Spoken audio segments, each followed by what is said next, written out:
Kamusta mahal na mga manonood? Maligayang pagdating sa Nagpakita na sa lupa ang kaharian ng Diyos. Ako si Joylene. Ngayong araw, iuulat namin ang buhay iglesia ng mga Kristiyano mula sa ang iglesia ng makapangyarihang Diyos sa Greater Poland, Poland. Narito ang mga tampok na bahagi. Nagbabasa ng mga salita ng makapangyarihang Diyos ang mga Kristiyano at nagbabahagi ng kanilang mga pagkaunawa. Ibinabahagi ni Sister Julia ang kanyang patotoong batay sa karanasan, pagiging simple at bukas, pamumuhay sa liwanag. Ibinabahagi ni Sister Yolanta ang kanyang patotoong batay sa karanasan, ang aking karanasan sa pagsasagawa ng pagiging isang matapat na tao. Minsang sinabi ng Panginoong Hesus, "Mangagsisi kayo sapagkat malapit na ang kaharian ng langit." Nais magsisi ng lahat ng mananampalataya sa Panginoon para makapasok sila sa kaharian ng langit. Gayunpaman, iniisip ng marami na napatawad na ang kanilang mga kasalanan sa pamamagitan ng pananampalataya nila sa Panginoon. Naniniwala sila na basta't madalas silang nagdarasal at nangungumpisal ng kasalanan sa Diyos, gumagawa para sa Panginoon, nagiging mapagparaya, matyaga, mapagpakumbaba at mapagmahal sila sa kanilang mga kapatid at gumagawa ng ilang pagbabago sa pag-uugali, nagpapakita na sila ng mga pagpapamalas ng pagsisisi, kaya nagiging kalipikado silang pumasok sa kaharian ng langit. Pero tama ba ang pananaw na ito? Dapat nating hanapin ang sagot sa mga salita ng Panginoong Hesus. Sinabi ng Panginoong Hesus, "Katotohanang sinasabi ko sa inyo, malibang kayo'y magsipanumbalik at maging tulad sa maliliit na bata, sa anumang paraan ay hindi kayo magsisipasok sa kaharian ng langit." Ipinapakita sa atin ng mga salitang ito ang susi sa pagpasok sa kaharian ng langit. Malayo sa pagiging sapat ang kaunting pagbabago sa pag-uugali. Dapat tayong maging matatapat na tao na walang mga kasinungalingan at panlilinlang, maging kasing simple at kasing matapat ng maliliit na bata. Saka lang tayo magiging mga tao na nagpapasakop at sumasamba sa Panginoon. Ito lang ang pagpapamalas ng tunay na pagsisisi at ang kondisyong sinabi ng Panginoong Hesus para makapasok sa kaharian ng langit. Tulad nga ng sinabi ng Panginoong Hesus, ang magiging pananalita ninyo ay oo, oo, hindi, hindi, sapagkat ang humigit pa rito ay buhat sa masama. Sinasabi sa atin ng mga salitang ito ang isang mahalagang prinsipyo. Sa pag-asal natin, dapat tayong maging simple at bukas na ang ating oo ay oo at ang ating hindi ay hindi nang walang anumang pagsisinungaling o panlilinlang at makamit ang tunay na pagpapasakop sa Panginoon. Sa pamamagitan lang ng pagsasabuhay sa simple, matapat, at mapagpasakop na wangis na ito, saka lang tayo magiging tulad sa maliliit na bata, gaya ng hinihingi ng Panginoon. Ito ay pagsasabuhay rin ng wangis ng isang matapat na tao. Ang mga taong ito lang ang makapagkakamit ng pagsang-ayon ng Panginoon. Sa Poland, may isang grupo ng mga Kristiyano na nakarinig ng mga salita na sinasabi ng banal na espiritu sa mga iglesia sa mga huling araw at sumalubong sa Panginoon. Sa pamamagitan ng pagkain at pag-inom ng mga salita ng Diyos sa mga huling araw, naunawaan nila ang katotohanan at napagtanto nila ang ugat na sanhi ng patuloy na siklo nila ng pagkakasala at pangungumpisal. Sa mga salita ng Diyos, nahanap nila ang landas tungo sa pagiging matatapat na tao at naging mga tao na nagpapasakop sa Diyos. Pumasok tayo sa buhay iglesia nila at pakinggan natin ang mga tunay nilang karanasan para marinig kung anong mga paghihirap ang naranasan nila habang naghahangad na maging matatapat na tao at kung paano nila nilutas ang mga ito sa pamamagitan ng paghahanap sa katotohanan. Noong umaga ng Hunyo 6, 2026, Nagtipon-tipon ang mga kapatid mula sa ang Iglesia ng Makapangyarihang Diyos sa Greater Poland, Poland para mamuhay ng buhay iglesia.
Pagkatapos umawit, pinayapa nila ang kanilang puso sa harap ng Diyos at sinimulan ang pagtitipon para sa araw na ito.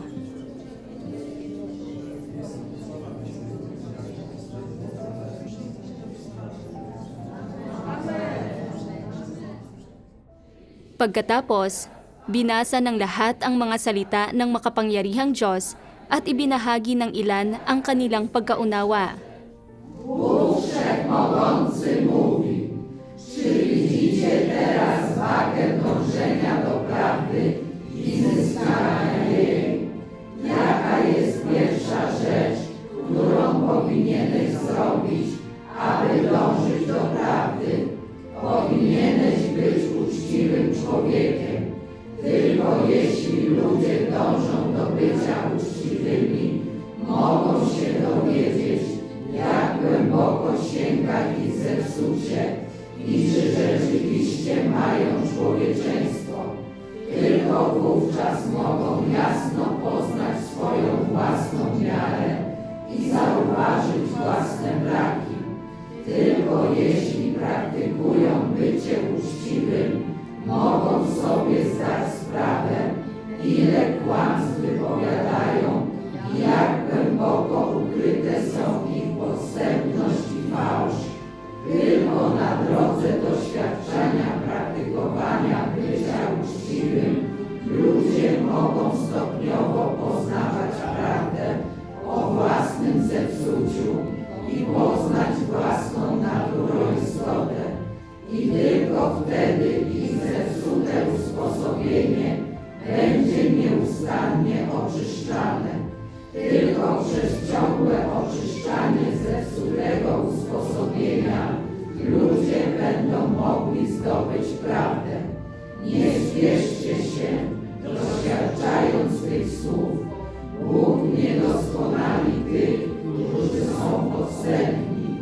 Jeśli Twoje serce nie jest uczciwe, jeśli nie starasz się być uczciwą osobą, to nie zostaniesz pozyskany przez Boga. Podobnie nie pozyskasz ani prawdy, ani Boga. A co to oznacza, jeśli nie zyskujesz Boga? Jeśli nie zyskujesz Boga i nie pojmujesz prawdy, to nie poznasz Boga. Zatem w żaden sposób nie możesz stać się z Nim zgodny. A w takim razie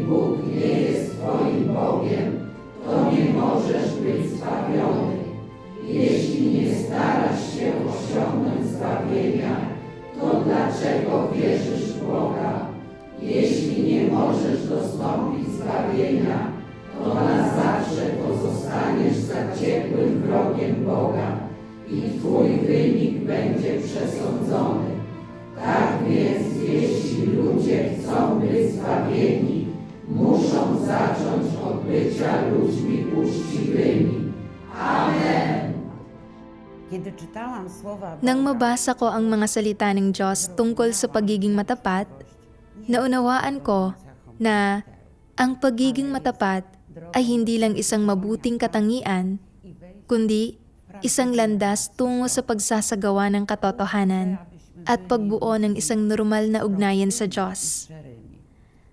Dati, madalas kong ipinagtatanggol ang sarili ko at pinagtatakpan ang mga pagkakamali ko para protektahan ang imahe ko. Nakakaramdam ako ng pagkabalisa at nakokonsensya ako. At pakiramdam ko ay palayo ako ng palayo sa Diyos. Nang magsimula na akong taimtim na manalangin sa Diyos at tapat na aminin ang mga pagkakamali ko, saka ko lang nakita kung gaano karaming pagmamataas, kapalaluan, at pagiging huwad ang nasa loob ko. Bagamat naging masakit ang prosesong ito, nakaramdam ako ng kagaanan at kapayapaan sa loob ko. Minamahal ng Diyos ang matatapat na tao, at ang pagkaalam doon ay nagbigay sa akin ng motibasyon na isagawa ang katotohanan, na nagtulak sa akin na sanayin ang sarili ko na maging matapat araw-araw, magsabi ng totoo, at mamuhay ng walang panlilinlang sa harap ng Diyos at ng tao. Naniniwala ako na ang pagiging matapat ang simula ng pagpasok sa katotohanan at ang landas tungo sa kaligtasan. Amen.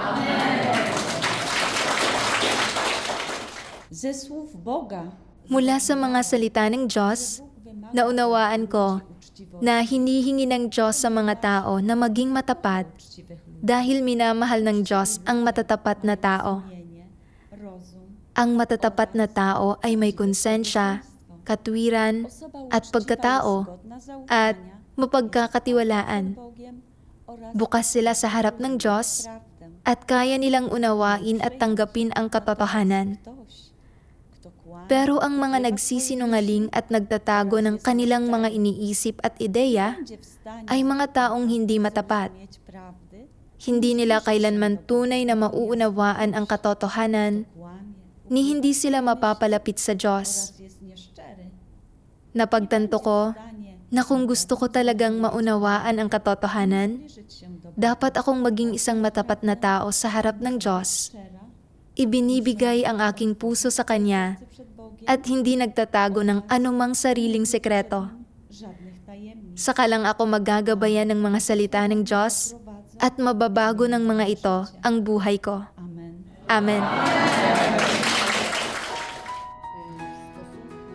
Sa pagbabasa ng mga salita ng makapangyarihang Diyos, napagtanto ng lahat ng kapatid ang kahalagahan ng paghahangad sa katotohanan at pagiging matatapat na tao, at nagsimulang sadyang isagawa ang katotohanan at maging matatapat na tao. Pagkatapos, sama-samang umawit ang lahat ng isang himno ng mga salita ng Diyos, pag binuksan mo ang puso mo sa Diyos.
Pagkatapos, ay ibinahagi naman ni Sister Julia ang kanyang patotoong batay sa karanasan. Tinanggap niya ang gawain ng Diyos sa mga huling araw noong 2021 at kalaunan ay nahalal bilang isang diakono ng pagdidilig. Gayunpaman, ang lingguhang pagtitipon ng mga diakono ang naging bagay na pinakagusto niyang takasan.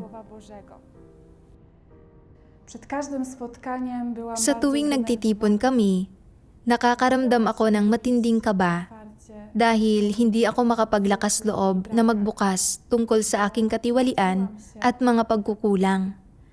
At nag-aalala akong magiging masama ang tingin ng iba sa akin. Halimbawa, nagsisimula pa lang akong magsanay sa pagdidilig ng mga baguhan at kulang pa ako sa karanasan at hindi rin ako masyadong matyaga sa kanila. Ayaw kong banggitin ito sa mga pagtitipon sa takot na isipin ng iba na masama ang pagkatao ko. Pero kung wala akong sasabihin kahit kaunti, nag-alala ako na iisipin ng mga leader na mas mababa ako kumpara sa iba. Ayaw kong mapahiya. Pagkatapos itong pag-isipang mabuti, napagpasyahan kong magsalita na lang tungkol sa maliliit na bagay na hindi masyadong nakakahiya para sa akin. Pagkatapos kong magsalita, nakahinga ako ng maluwag, pero nakaramdam ako ng pagkabalisa. Alam kong hindi ko sinabi ang totoo at hindi naaayon sa mga layunin ng Diyos ang ginawa ko. Nagpa siya akong sabihin ang totoo sa susunod na pagtitipon at magbukas tungkol sa pagbubunyag ng aking katiwalian. Pero nang dumating na ang oras, wala pa rin akong lakas ng loob na magsalita. Pakiramdam ko ay napakahirap sabihin ang totoo at gusto ko na ring tumigil sa pagdalo sa mga pagtitipon ng mga diakono dahil doon. Pero nag-alala rin ako na kung hindi ako pupunta, tatanungin ako ng mga kapatid kung bakit wala ako at wala akong ideya kung anong isasagot. Habang mas iniisip ito, mas lalong nagtalo ang kalooban ko at lalo akong naging miserable. Hindi ko alam ang gagawin. Sa isang pagtitipon, nagbahagi ang mga kapatid tungkol sa kanilang pagkaunawang batay sa karanasan gaya ng dati. At dahil hindi ko alam ang sasabihin, nanahimik na lang ako. Sobra akong nadismaya sa sarili ko. Palagi akong nagbabalat kayo at paulit-ulit na nabigong isagawa ang katotohanan. Hindi man lang ako makapagsalita ng kahit isang matapat na salita.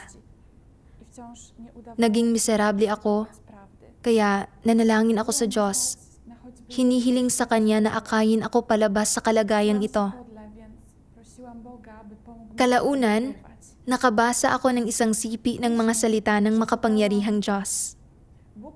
Sabi ng makapangyarihang Diyos, anuman ang mga problemang kinakaharap mo, dapat mong hanapin ang katotohanan para lutasin ang mga ito. Hinding-hindi ka dapat magbalat kayo o magpakita ng huwad na imahe sa iba. Maging ito man ay ang mga pagkukulang mo, mga kakapusan mo, mga kapintasan mo, o mga tiwaling disposisyon mo. Dapat kang maging bukas at makipagbahaginan tungkol sa lahat ng bagay na ito. Huwag mong itago ang mga ito. Ang pagkatutong magbukas loob ay ang unang hakbang tungo sa buhay pagpasok at ito ang unang hadlang na pinakamahirap malampasan. Kapag nalampasan mo na ang hadlang na ito, magiging madali nang pumasok sa katotohanan. Hindi mo kailangang gumamit ng anumang pamamaraan para protektahan ang iyong reputasyon, imahe, at katayuan. Ni kailangan mong magsagawa ng anumang pagtatago o pagtatakip sa mga pagkakamali mo. Hindi mo kailangang makibahagi sa mga walang silbing pagsisikap na ito. Kung kaya mong bitiwan ang mga bagay na ito, magiging napakagaan ang buhay mo, malaya sa mga paglilimita at pasakit, at ganap kang mamumuhay sa liwanag. Amen. Amen. Naunawaan ko mula sa mga salita ng Diyos na hindi natin kailanman dapat pagtakpan ang sarili nating mga tiwaling kalagayan o hindi tayo dapat magbalat kayo. Dapat nating madalas na dalhin ang mga ito sa harap ng Diyos at dapat tayong manalangin, magnilay, sumubok na kilalanin ang ating sarili at buksan ang ating puso sa pagbabahaginan kasama ang ating mga kapatid. Inilalantad ang ating katiwalian. Nakakatulong ito para mas makilala natin ang ating sarili at maiwaksi ang ating mga tiwaling disposisyon. Pero ayaw kong magbukas sa pagbabahaginan tungkol sa aking katiwalian at mga paghihirap dahil gusto kong panatilihin ang aking pride. Ayaw kong hanapin ang katotohanan kasama ang aking mga kapatid. Isinara ko ang aking puso para walang makakilatis kung ano talaga ako. At namuhay ako sa kadiliman, hindi makahanap ng paglaya. Dapat kong isagawa ang salita ng Diyos. Magbukas tungkol sa aking kalagayan sa aking mga kapatid at humingi ng tulong nila. Nagbukas sa pagbabahaginan si Julia sa isang sister tungkol sa kanyang kalagayan. Para tulungan siya, nagbahagi ang sister ng sarili nitong karanasan kasama ang isang sipi ng mga salita ng makapangyarihang Diyos. Bóg Wszechmogący mówi: Sabi ng makapangyarihang Diyos, cechą osoby fałszywej ang pangunahing katangian ng isang taong mapanlinlang ay na hindi niya ipinagtatapat ang nilalaman ng kanyang puso para magbahagi kanino man at hindi siya nagtatapat kahit sa kanyang pinakamatalik na kaibigan. stary ani bardzo doświadczony Lubha siyang tuso at imposibleng maintindihan. a mimo to Sa katunayan, wyrachowany maaaring hindi naman matanda ang gayong tao jak na swój. o maaaring wala pa siyang masyadong kaalaman sa mundo Tacy ludzie zamykają at maaaring wala siyang gaanong karanasan może ich przejrzeć. pero napakatuso niya at imposible siyang maintindihan. Trudno jest odróżnić Napakatuso niya sa kabila ng kanyang edad. i nikt nie wie, kiedy mówi Hindi ba prawdę, likas na mapanlinlang ang taong ito? Nadto są szczególnie wprawni w Itinatago niya ng husto ang kanyang tunay na pagkatao na walang sino man ang nakakakilatis dito. przez co wszyscy widzą tylko Ilang salita man ang kanyang sabihin, udają mahirap matukoy kung alin ang totoo at alin ang hindi, at walang nakakaalam kung kailan siya nagsasabi ng totoo o kailan siya nagsisinungaling. Dagdag pa riyan, sanay na sanay siya sa pagpapanggap at paggamit ng mapanlinlang na argumento. krzywe pozory i skrywają Madalas siyang nagbibigay ng maling impresyon sa mga tao obraz. at itinatago niya ang katotohanan, Złych, dobrych, kaya ang nakikita lang ng mga tao ay ang huwad niyang ipinapakita. z kimś takim. Nigdy nie Nagpapanggap siya bilang isang taong matayog, mabuti, postawy wobec moral, tego rodzaju at totoo, wydarzeń i bilang isang taong gusto at sinasang-ayunan ng iba. nigdy nikomu ich At sa huli, dają, sinasamba at tinitingala siya ng lahat. nawet z najbliższymi i najbardziej Gaano katagal mo man nakakasama ang gayong tao, wtedy, gdy modlą się hindi mo malalaman kailanman kung ano ang kanyang iniisip. prawdy o sobie samych.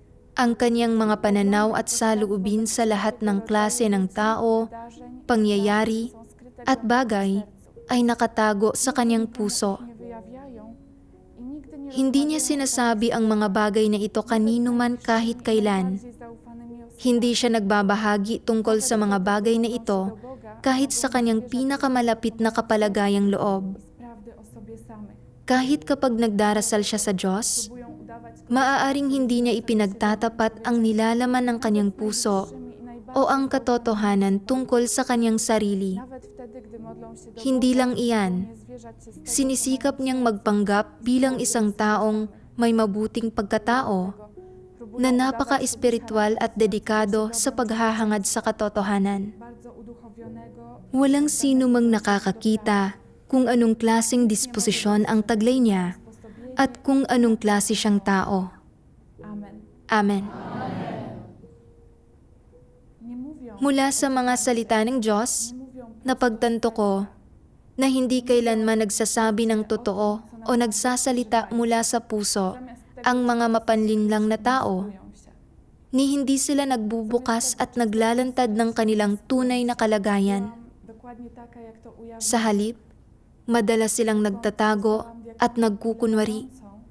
Widziałam wiele swoich Ako mismo ang uri ng tao na inilantad ng Diyos. a także nie traktowałam Simula nang maging diakono ng pagdidilig, miłością. nakita kong marami akong pagkukulang Otworzyć at nagbunyag din ako ng maraming tiwaling disposisyon at walang pagmamahal at pasensya para sa mga baguhan. szukać rozwiązań Kailangan kong buksan ang puso ko at humanap ng mga solusyon sa mga problemang ito kasama ang mga kapatid. prawdę, to oni Pero nag-alala ako na kung sasabihin ko ang totoo, i uznają mnie hahamakin nila ako at magiging masama ang tingin nila sa akin. w stanie. Kaya ayaw kong sabihin sa kanila ang tunay kong kalagayan. Albo Sa halip, iniwasan ko ang mga totoong issue bałam się, at sinabi sa kanila ang mga bagay na hindi naman mahalaga to oni będą patrzeć o na mnie z góry. tungkol sa mga problemang pakiramdam ko ay nararanasan din ng marami. Chciałam mówić o Ginawa ko ito para miłościach. itago ang madilim kong panig Szukałam ważnych at ang tematów. aking iniisip sa kaloob-looban ko. O problemach, które ma wielu ludzi. Para magkaroon ng magandang opinyon ang iba sa akin, nagkunwari ako at binigyan sila ng maling impresyon, nililin lang ang aking mga kapatid. Napaka mapanlinlang at napaka mapagpaimbabaw ko. Kalaunan, pinadalhan ako ng sister ng isa pang sipi ng mga salita ng Diyos. Sabi ng makapangyarihang Diyos, pinipili ng mga nagmamahal sa katotohanan na isagawa ang katotohanan at maging matatapat na tao. Ito ang tamang landas at ito ay pinagpapala ng Diyos. Kung hindi minamahal ng isang tao ang katotohanan, ano ang pinipili niya? Pinipili niyang gumamit ng mga kasinungalingan para mapanatili ang kanyang reputasyon, katayuan, dignidad, at ang isang balat kayo ng integridad. Mas pipiliin niyang maging mapanlinlang na tao at kasuklaman at itakwil ng Diyos kaysa isagawa ang katotohanan. Ang gayong mga tao ay iyong mga tutol sa katotohanan at nagtatakwil sa Diyos. Pinipili niya ang sarili niyang reputasyon at katayuan, nais niyang maging mapanlinlang na tao. Wala siyang pakialam kung nalulugod ang Diyos o hindi, o kung ililigtas siya ng Diyos. Maliligtas pa rin ba ng Diyos ang gayong tao? Tiyak na hindi, dahil pinili niya ang maling landas. Makapamumuhay lang siya sa pamamagitan ng pagsisinungaling at panlilinlang, kaya lamang niyang palipasin ang masasakit na araw ng pagsisinungaling at pagtatakip sa mga ito, at pagpipiga sa kanyang utak upang pangatwiranan ang sarili niya araw-araw. Kung iniisip mong mapapanatili ng mga kasinungalingan ang reputasyon, katayuan, banidad, at pride na ninanais mo, lubos kang nagkakamali. Ang totoo, sa pamamagitan ng pagsisinungaling, hindi ka lang bigong mapanatili ang banidad at pride mo, at ang dignidad at integridad mo. Pero, ang mas malala pa, ay napapalagpas mo ang pagkakataong isagawa ang katotohanan at maging isang matapat na tao. Kahit na magawa mong panatilihin ang iyong reputasyon, katayuan, banidad, at pride sa sandaling iyon, naiwaksi mo ang katotohanan at naipagkanulo ang Diyos. Ibig sabihin nito ay ganap nang nawala sa iyo ang pagkakataon na mailigtas at maperpekto niya, na siyang pinakamalaking kawalan at isang walang hanggang pagsisisihan. Hindi ito kailanman makikilatis ng mga mapanlinlang. Amen. Matapos basahin ang salita ng Diyos, pinagnilayan ko ang aking sarili para panatilihin ang aking pride at katayuan at maiwasang hamakin ng iba. Bago ang bawat pagtitipon, pinipiga ko ang utak ko para isipin kung ano ang ibabahagi sa panahon ng pagtitipon. Kung ipagtatapat ko ang tunay kong kalagayan, natatakot akong magkaroon ng masamang impresyon sa akin ang mga kapatid. Pero kung wala akong sasabihin, iisipin ng mga kapatid na mas mababa ako kumpara sa kanila. Piniga ko ang utak ko para humanap ng mga paraan na mapanatili ang aking pride at katayuan at hindi ako hamakin ng iba. Mas ginusto ko pang magdusa ang kalooban ko kaysa sabihin sa mga kapatid ang tunay kong kalagayan at mga paghihirap. Sobrang mapanlinlang talaga ako. Bagamat napanatili ko ng pansamantala ang imahe ko sa isipan ng mga tao, naiwala ko ang dignidad ko at ang pagkakataong hanapin ang katotohanan at maging isang matapat na tao. Nakaramdam ako ng matinding pagod sa bawat pagtitipon at wala talagang anumang kagaanan. Layunin ng mga pagtitipon na kumain at uminom ng mga salita ng Diyos ang mga kapatid at magbahagi tungkol sa kanilang pagkaunawang batay sa karanasan sa salita ng Diyos. Kung mayroon tayong mga tanong o paghihirap, maaari tayong sama-samang maghanap at sama-samang lumutas sa mga ito at matuto tayo sa mga kalakasan ng isa't isa at punan natin ang mga kakulangan ng isa't isa. Sa ganitong paraan, madaling matamo ang gawain ng banal na espiritu at maunawaan ang katotohanan. Pero sa mga pagtitipon, palagi kong iniisip kung ano ang sasabihin para hindi ako hamakin, para magkaroon ng magandang opinyon ang mga tao sa akin. Nakatuon ang lahat ng iniisip ko sa pagpapanatili ng aking pride at katayuan. Napakahirap at nakapapagod na mamuhay sa ganitong paraan. Kalaunan, nabasa ko ito sa salita ng Diyos. Nagagawa ba ninyo na magtapat at sabihin kung ano talaga ang nasa mga puso ninyo kapag nakikipagbahaginan kayo sa iba? Kung laging sinasabi ng isang tao kung ano ang tunay na nilalaman ng puso niya, palaging nagsasalita ng matapat at simple, kung siya ay sinsero, hindi talaga pabaya habang ginagawa ang kanyang tungkulin at kayang isagawa ang mga katotohanang nauunawaan niya, may pag-asa ang taong ito na matamo ang katotohanan. Kung laging itinatago ng isang tao ang kanyang puso para hindi iyon maarok ninuman, at nagbibigay pa nga siya ng maling impresyon para linlangin ang iba, siya ay nasa matinding panganib, siya ay nasa mahirap na sitwasyon, at magiging napakahirap para sa kanya na makamit ang katotohanan.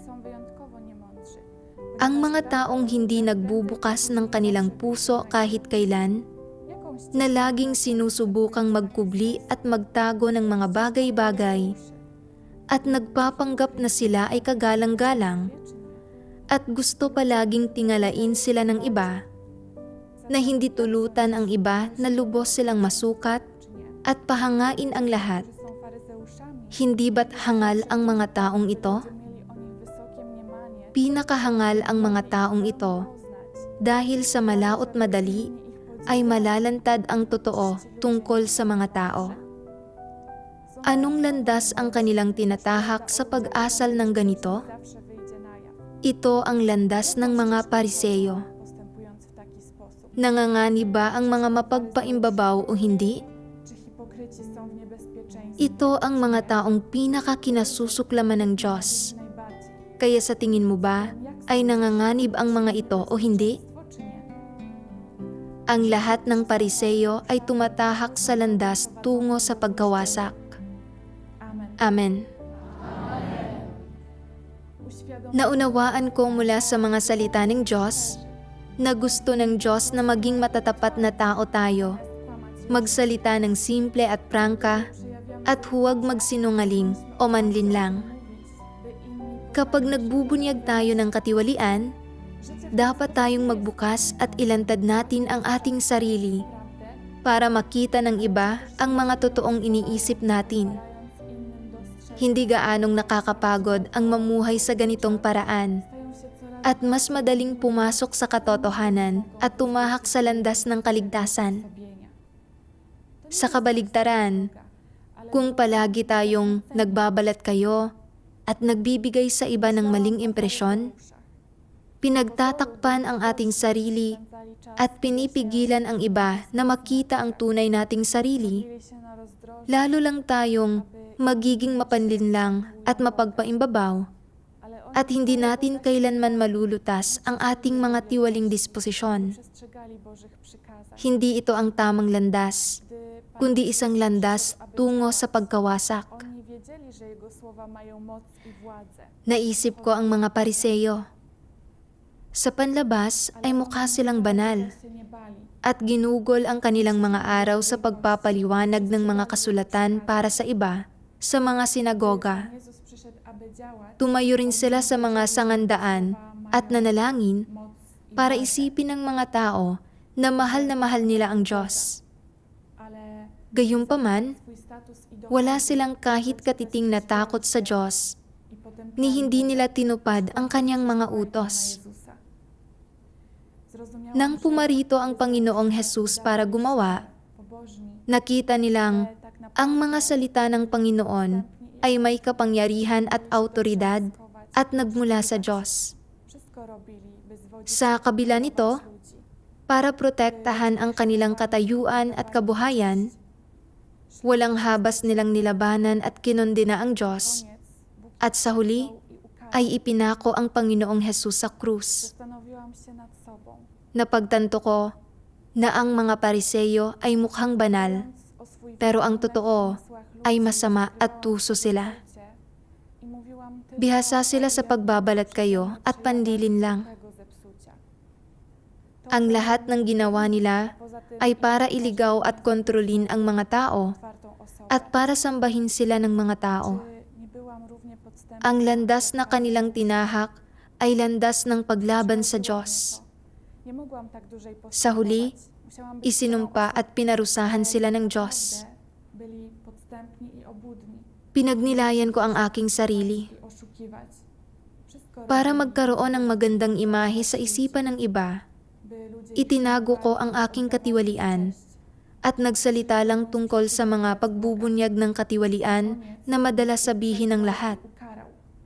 Sa ganoong paraan, Dbając o iisipin ng iba na isa akong simple at bukas na tao. skrywałam swe zepsucie Hindi ba't kasing mapanlin lang ako ng mga pariseyo? w zwykłego zepsucia. To chroniło Natakot mnie ako dahil dito. Poza tym inni myśleli, Alam kong hindi na ako pwedeng magpatuloy ng ganito. osobą. Przeraziło mnie to. Kailangan kong maging matapat na tao ayon sa mga hinihingi ng Diyos. Osobą, jak tego wymaga Bóg. Kalaunan, Później nagbasa ako ng isa pang sipi ng mga salita ng Diyos.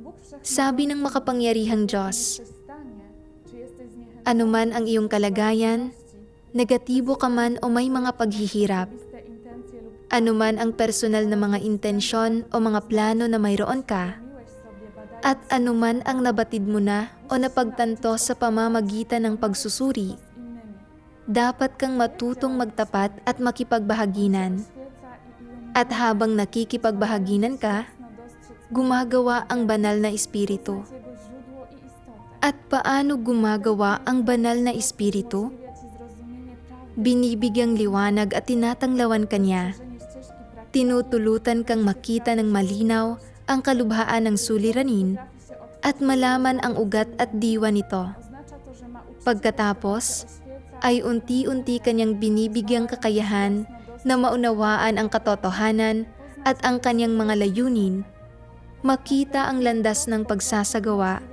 at makapasok sa katotohanang realidad. Kapag ang isang tao ay kayang magbukas at makipagbahaginan, nangangahulugan ito na mayroon siyang matapat na saloobin sa katotohanan. Aktwal mang matapat ang puso ng isang tao o hindi, ay hinuhusgahan batay sa kanyang saloobin sa katotohanan. Amen. Nakita ko na talagang mahalaga na isagawa ang katotohanan at maging isang matapat na tao at maging simple at bukas. Hindi pa ako ganoon katagal na nananampalataya sa Diyos at hindi ko nauunawaan ang katotohanan.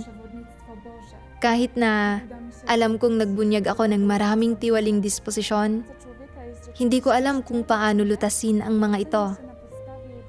Dapat akong magbukas sa mga kapatid tungkol sa kalagayan ko at hanapin ang katotohanan.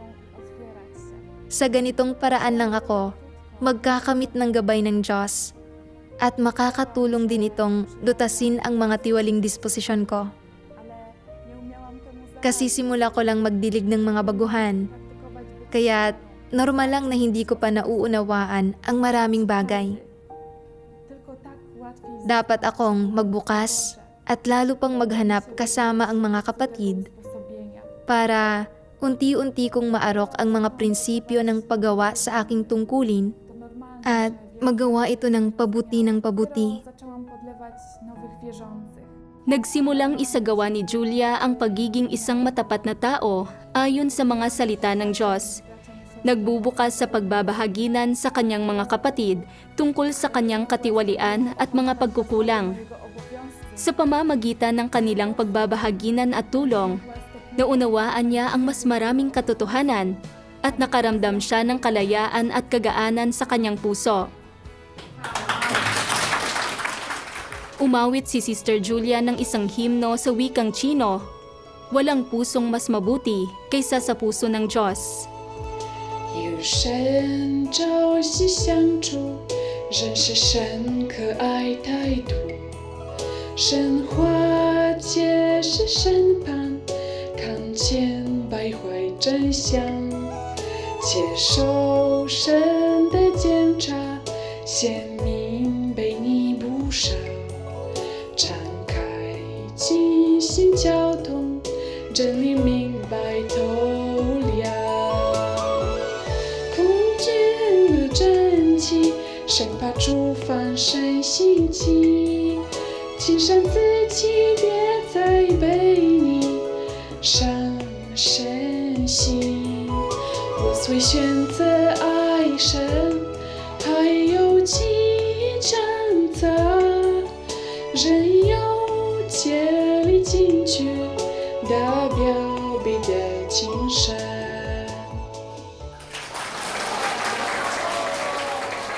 Ibinahagi rin ni Sister Yolanta ang kanyang karanasan. Jestem Jolanta. Ako si Yolanta. 22 Tinanggap ko ang gawain ng makapangyarihang Diyos sa mga huling araw noong Hunyo 2022. zostałam liderką grupy Makalipas ang 2 buwan, naging leader ako ng isang grupo ng pagtitipon sa iglesia. uczestniczyli w spotkaniach Isang araw, się z jakimiś hiniling sa akin ng leader na kumustahin ang mga baguhang hindi dumadalo sa mga pagtitipon jednak para alamin ang mga paghihirap nila polecił. at tulungan sila. Następnego dnia, Gayunpaman, nakalimutan ko iyon. gdy przywódca Kinabukasan, o tę sprawę nang magtanong ang leader tungkol doon, ayaw kong magmukhang isang masamang leader ng grupo o mapahiya sa harap niya, dzwoniłam, kaya przypomniałam o nagsinungaling ako. przywódca mi polecił. Sinabi ko sa kanya na tinawagan ko na ang mga baguhan, Pytał mnie pero hindi nila sinagot o tinugunan ang mga mensahe ko. tę sprawę, aby nie wyjść na złą Pagkatapos niyon, i nie stracić. medyo nakaramdam ako ng pagkabalisa. Skłamałam. Nie Pero agad ko iyong inalis sa isip ko. mojej wiadomości. Dzwoniłam, ale oni Noong una, Hindi napagtanto ni Yolanta kung gaano talaga kalala ang pagsisinungaling. Nagbago iyon nang manood siya ng isang video ng patotoong batay sa karanasan kung saan hinimay ng isang sister ang kalikasan at mga kahihinatnan ng pagsisinungaling para pagtakpan ang kanyang mga pagkakamali. Malalim itong nakaantig kay Yolanta. Słuchając jej historii, Habang pinapakinggan ang karanasan niya, napaiyak ako. dokładnie o mocy Nakaramdam ako ng matinding hiya. poczułam ogromny Nagsimula akong magbasa ng mas maraming salita ng makapangyarihang Diyos. Bóg Wszechmogący. Sabi ng makapangyarihang Diyos, Kłamstwa są nazbyt liczne. masyadong marami ang mga kasinungalingan mo. Jest zanieczyszczony Ang bawat salitang sinasabi mo ay may halo na at huwad, za szczere lub at ni isa ay hindi maituturing na totoo o matapat. wydaje ci się uniknąć Kahit na nararamdaman mong naiwasan mong mapahiya kapag nagsisinungaling ka, zhańbiony, sa kaibuturan, nie czynić, nakakaramdam ka ng kahihiyan. czujesz do siebie Inuusig ka ng konsensya mo myśląc, at sa loob-loob, wiodę tak żałosną. nakakaramdam ka ng paghamak at pangmamata sa sarili mo. Muszę uciekać się do kłamstw, Iniisip na, dumę? Dlaczego bakit nabubuhay ako ng kahabag-habag? wcale nie Ganoon ba kahirap ang magsalita ng katotohanan? jeśli potrafisz, Kailangan bang magsinungaling ako para sa pride ko? będziesz w stanie Bakit sobrang nakakapagod ang buhay ko? wolności i poczucia wyzwolenia. Hindi mo kailangang mamuhay ng ganoong sobrang nakakapagod na buhay. Do siebie pogardę i Kung makakapagsagawa ka bilang isang matapat na tao, tak żałosny żywot. magagawa mong mamuhay ng magaan, malaya at maalwan. Przez wzgląd na moją dumę? Gayunman, Dlaczego moje pinili mo ang landas na panatilihin ang iyong pride at banidad sa pamamagitan ng pagsisinungaling. jeśli potrafisz praktykować Bunga nito, uczciwym namumuhay ka ng isang sobrang nakakapagod at miserableng pag-iral.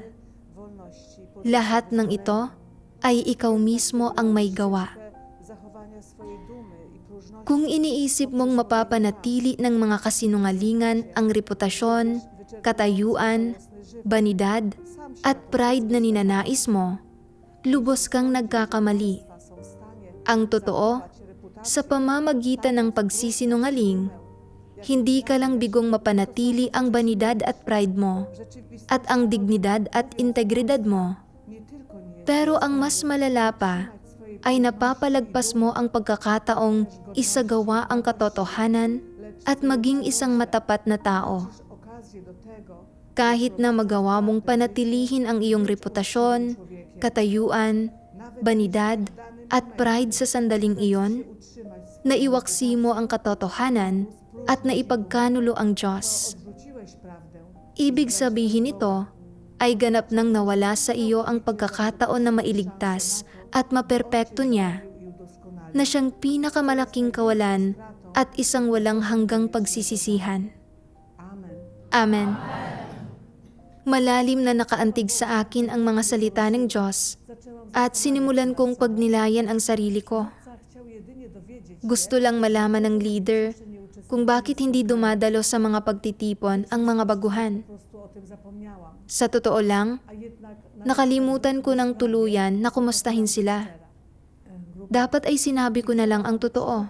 uznał mnie za niekompetentną, Pero kahit sa gayong kaliit na bagay, mnie z góry, hindi ko nagawang maging matapat. tracić twarzy w jego oczach, Ayaw kong isipin ng leader na wala akong kakayahan bilang isang leader ng grupo nowicjuszy at ayaw kong hamakin niya ako. nie odpowiedzieli na moje wiadomości. Para panatilihin ang aking pride, nagsinungaling ako at sinabing nakonta ko na ang mga baguhan pero hindi nila sinagot ang mga tawag ko para magmukha akong isang responsableng leader ng grupo. Pogardzałam sama sobą. Hindi ba't ito ay tahasang pagsisinungaling at sadyang panlilinlang lang? Torując moją pracę, robił to po Nakaramdam ako ng matinding hiya problemy i at talagang namuhi ako sa sarili ko. obowiązki. To nie było świadome Napaka mapagpaimbabaw ko. oczami? Pinapangasiwaan ng leader ang gawain ko para makita kung may naranasan ba akong anumang paghihirap sa aking tungkulin. Para mabigyan niya ako ng napapanahong gabay at matulungan akong diligan ng maayos ang mga kapatid. Strasznie obłudna. Pero Dahil nalimitahan ng banidad at pride, Po to hindi ko sinabi ang totoo. problemy i trudności At kaya, w moim wykonywaniu walang paraan ang leader para malaman ang tungkol sa mga problema sa aking tungkulin. dobrze podlewać nowicjuszy, Paano ko magagampanan ng maayos ang aking tungkulin kung ganoon? dostrzec problemów w moim Minamahal ng Diyos ang matatapat na tao wypełniać. at kinasusuklaman ang mga mapanlinlang na tao. Tylko uczciwi Ang mga nagsisinungaling at nanlilinlang ay sa dyablo. ci, którzy kłamią, Tulad lang ng sinabi ng Panginoong tak Jesus, jak powiedział Pan Jezus, ang magiging pananalita ninyo ay, oo, oo, hindi, hindi, to jest ponad to, sapagkat ang humigit pa rito ay buhat sa masama. ponad to pochodzi od Kayo ay sa inyong amang dyablo, z waszego at ang mga nasa ng inyong ama ay inyong gagawin. spełniać porządliwości. Siya ay isang mamamatay tao, buhat pa noong una, Nie został w at hindi nananatili sa katotohanan, sapagkat walang katotohanan sa kanya. kłamcą za diabłem. Kapag nagsasalita siya ng kasinungalingan, Spełniać ay nagsasalita siya ng sa sarili niya, mordercą od początku, sapagkat siya ay isang sinungaling bo nie ma at ama nito. gdy mówi kłamstwo, Sa pamumuhay ayon sa mapanlinlang kong disposisyon at pagpili na magsinungaling at manlinlang, naiwala ko ang isang pagkakataon na isagawa ang katotohanan at maging isang matapat na tao. jedynie dalej żyć, jak Kung hindi ako magsisisi, bez możliwości hindi na ako kailanman magkakaroon ng pagkakataong maging isang matapat na tao. mówi od siebie, Sa halip, jest kłamcą, patuloy akong mamumuhay sa bitag ni Satanas, podstępnym hindi makahanap ng tunay na paglaya. i oszustwo, tracą Sa huli, okazję do praktykowania. tiyak na itataboy at ititiwalag ako ng Diyos. Gdybym nadal kłamała, Nang mapagtanto ko ito, okazała skruchy, napaiyak ako. nigdy nie stałabym Puno ng pagsisisi ang puso ko nang makita ko kung gaano ako kakaawa-awa at kamapagpaimbabaw. nienawidzona i odrzucona przez Boga. Ninais kong maging isang matapat na tao. Zaczęłam płakać, Kaya nanalangin ako sa Diyos. jestem godna pożałowania, Hinihiling sa Kanya na tulungan akong magsabi ng totoo ból. at na Pragnęłam, palaging magabayan ng katotohanan sa buhay ko. modliłam się do Boga, prosząc, Kalaunan, aby pomógł nagbasa ako ng isa pang sipi ng mga salita ng Diyos. Bóg Wszechmogący mówi, Sabi ng makapangyarihang Diyos, musicie wiedzieć, iż Bogu podobają dapat się ninyong malamang gusto ng Diyos ang mga matapat. pewności. Stąd Ang Diyos ay may diwa ng katapatan, kaya naman palaging mapagkakatiwalaan ang mga salita niya. to dlatego Higit pa rito, walang kapintasan at hindi mapag-aalinlanganan ang mga kilos niya. możliwym zaś oznacza Kung kaya't gusto ng Diyos ang mga lubos na matapat sa Kanya. wobec Niego fałszywym Ang pagkamatapat ay nangangahulugang pagbibigay ng puso ninyo sa Diyos, faktów, hindi pagiging huwad sa Diyos sa anumang bagay, nad Tobą, pagiging bukas sa Kanya sa lahat ng bagay, którzy są pod Tobą.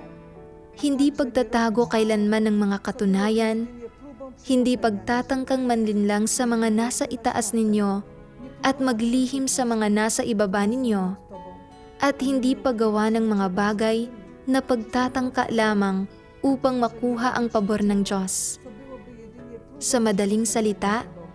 ang pagiging matapat ay pagiging dalisay sa inyong mga kilos at salita W słowach i czynach at hindi panlilin lang sa Diyos o sa tao. Amen. Amen.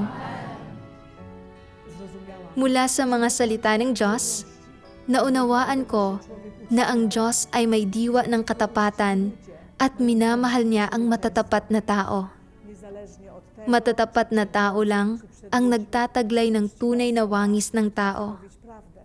Zgodnie z faktem, Nasa harap man sila ng Diyos o ng tao, że tylko ang matatapat na tao ay kayang sabihin ang totoo batay sa mga katunayan, i że tylko walang panlilin lang sa kanilang puso, bezpieczeństwo walang mga kasinungalingan sa kanilang bibig, czy przed Bogiem at hindi nagtatago ng anumang bagay na totoo. mówić prawdę. Zgodnie z Hindi iniintindi ng matatapat na tao kung ano ang iniisip ng iba sa kanila, nie ukrywa, ni hindi nila iniintindi kung ano ang maaaring mawala sa kanila. widzą ją inni, Ang pinaka-pinapahalagahan nila ay ang mapalugod ang Diyos. ukrywa.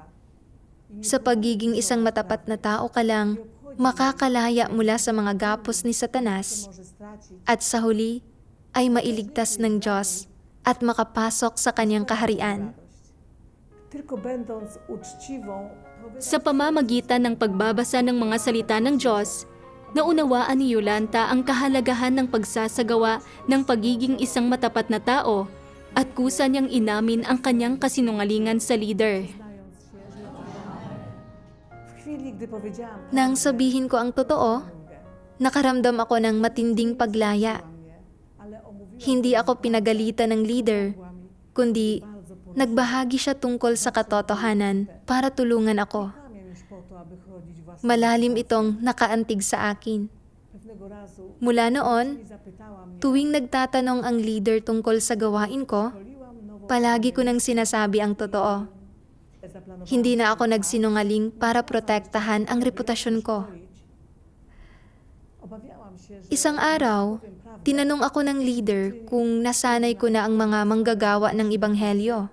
nie kłamię już po to, aby Dahil hindi ko naayos ng mabuti ang oras ko, hindi ako nakapaglaan ng oras para sanayin sila. szkoliłam nową ewangelistkę. Nag-alala ako na kung sasabihin ko ang totoo, Czas iisipin ng leader na mahina ang aking kapabilidad sa gawain at hahamakin niya ako. jeśli powiem prawdę, przywódca Gayunpaman, naisip ko ang mga salita ng Diyos na nabasa ko. przywódczyni uzna mnie, Alam kong hindi ko pa rin natutugunan ang mga hinihingi ng Diyos będzie mnie lekceważył. at ginusto kong maging isang matapat na tao para mapalugod ang Diyos.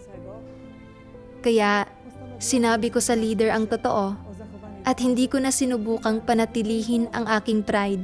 niech będą dzięki Bogu wszechmogącemu. Nagpapasalamat ako sa Diyos para sa lahat ng naisakatuparan ng kanyang mga salita sa akin. Mały Jego słowa Sa makapangyarihang Diyos ang lahat ng kaluwalhatian at papuri. Amen.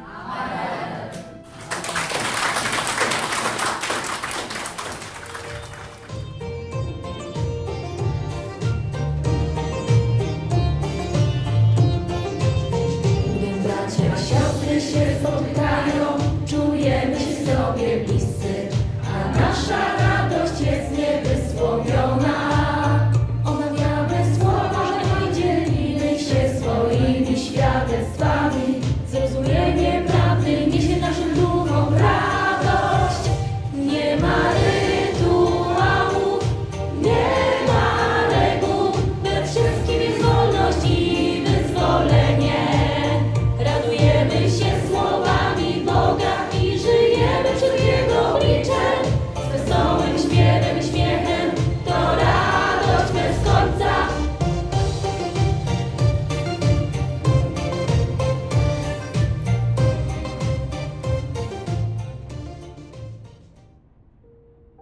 Sabi ng makapangyarihang Diyos, matatapat na tao lang ang maaaring magkaroon ng bahagi sa kaharian ng langit.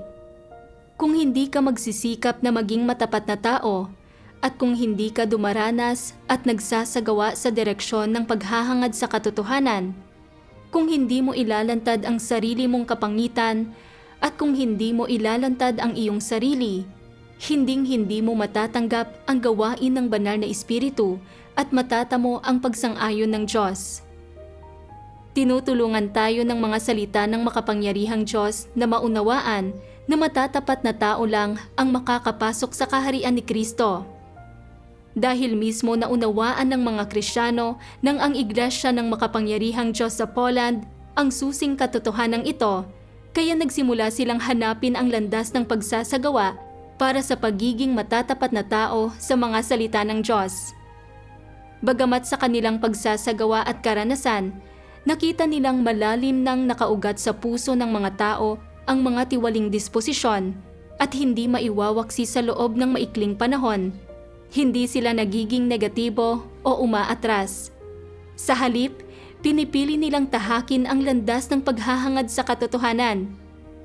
Nagagabayan ng mga salita ng Diyos, patuloy nilang pinagninilayan at kinikilala ang kanilang sarili, hinihimay ang kanilang mga tiwaling disposisyon at tumutuon sa pagsasagawa ng katotohanan. Sa pamamagitan ng pagsasanay na maging matatapat na tao sa bawat salita at sa bawat maliit na bagay, unti-unti nilang naiwawaksi ang kanilang mga kasinungalingan at pagbabalat kayo at lalo pang isinasabuhay ang wangis ng isang matapat na tao. Ang pagbabagong ito ay hindi lang nagtutulot sa kanila na maranasan ang kapanatagan at paglaya ng pagiging matatapat na tao, kundi nagtutulot din sa kanila na maramdaman ang kapayapaan at kagalakan ng presensya ng Diyos habang isinasagawa nila ang katotohanan. Nagsimula nang magbago ang kanilang mga buhay disposisyon at tumahak na sila sa landas ng kaligtasan. Iyan ang lahat para sa araw na ito. Salamat sa panonood. Manatiling nakatutok sa Ang Bagong Kapanahunan. Manatiling nakatutok sa mga ulat kuha sa aktwal na lugar tungkol sa buhay iglesia. Hanggang sa muli.